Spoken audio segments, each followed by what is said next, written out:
la récompense ultime.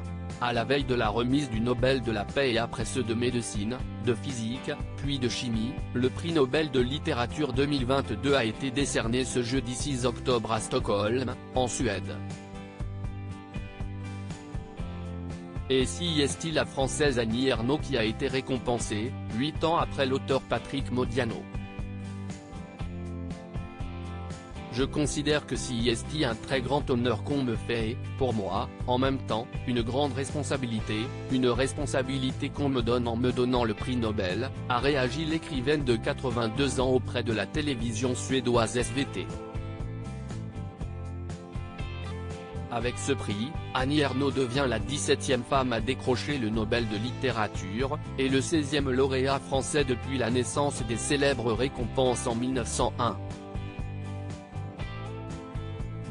Le jury Nobel a précisé que l'auteur avait été récompensé pour le courage et l'acuité clinique avec laquelle elle découvre les racines, les éloignements et les contraintes collectives de la mémoire personnelle. Annie Ernaux croit en la force libératrice de l'écriture. Son travail est sans compromis et écrit dans un langage simple, épuré. Avec beaucoup de courage et une grande acuité. Elle a réalisé quelque chose d'admirable et de durable, a ajouté l'Académie. En mai dernier, Annie Ernaux a publié son dernier livre, intitulé Le jeune homme. Parmi ses autres ouvrages, on peut également citer Une femme, La place, prix Renaudot en 1984, Les années, Passion simple, ou encore L'événement, adapté au cinéma par la réalisatrice Audrey Diwan, et qui a remporté le Lion d'or à la Mostra de Venise en 2021. Professeure de littérature à l'université, Annie Ernaux a produit essentiellement une œuvre autobiographique, dans laquelle elle dissèque le poids de la domination de classe et la passion amoureuse, deux thèmes qui ont marqué sa vie.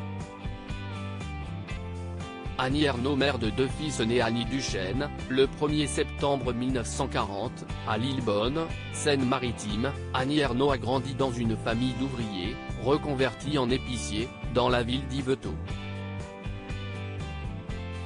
Après avoir étudié à Rouen, puis à Bordeaux, elle est devenue professeure agrégée de lettres modernes.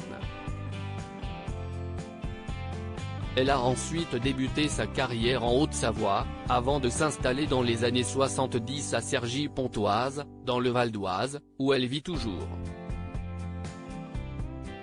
Très discrète sur sa vie privée, l'écrivaine a été mariée à Philippe Ernaux, aujourd'hui décédé.